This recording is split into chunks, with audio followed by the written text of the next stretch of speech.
Before I knew it, I was back on campus again. A campus that had an unnatural but welcome stillness to it. I was glad to be home, but also glad that I wasn't going to run into anybody that I knew.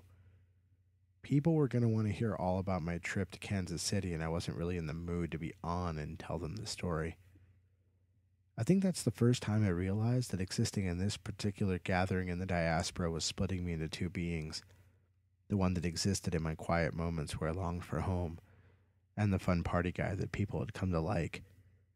After the weekend I'd had, I didn't want to have to be on for anybody. I just wanted to go home and take a shower. When I got back to Peterson, I could hear the shower was going in the men's room, and I shook my head, figuring correctly that Ingmar was hogging up the good shower in there like always. Saddened by this, I went into my room, emptied my backpack directly into my laundry hamper, reminded myself to do laundry at some point, stripped, donned my robe, and opened the door to see that Ingmar walking out of the bathroom with a beer in his hand. Dude, when'd you get back? Just now, man. I need a shower. Dude, yeah, bus rides, dude. Yeah, bus rides. I know. Yeah. You should grab a beer before you shower, dude. Take it in there with you, dude. Huh?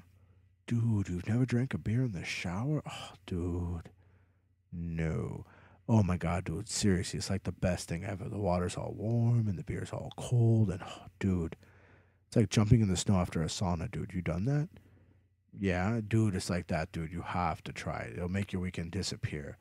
Unless you want to remember your weekend, dude, in which case, dude is still awesome. Nodding, I decided to take Ingmar's suggestion and walk back into my room and open up my beer fridge to find that Josh, Jordan, and Pete, though mostly Josh and Jordan because Pete didn't drink in season, that much, had had quite a weekend and cleared out most of the beer I'd bought the week before.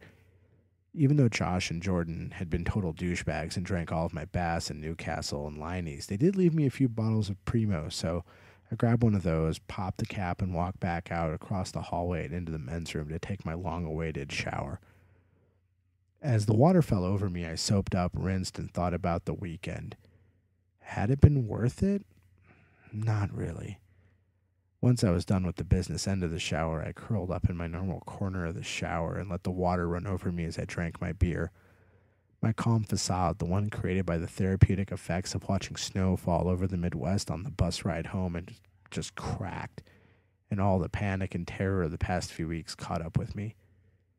I'd been doing a really good job of keeping composed up until that moment, but there, drinking my beer and thinking about how the hell I'd ended up curled into the fetal position in a shower stall in a college dorm in Minnesota, it finally all hit me. I was lost in a wilderness of my own creation, and as a result, I was miserable. The only friends I had used me to buy them pizza when they were too stoned to do it themselves. All the freshmen on my floor hated me. I was in an on-again, off-again relationship with my high school girlfriend, and my feelings for her were less stable than James after a sixer and a dime. I know that in the annals of misery and where the fuck am I-ness, this ranks pretty much near the bottom. But when you're 18 and feeling alone, well, in that moment, is there anything worse than that?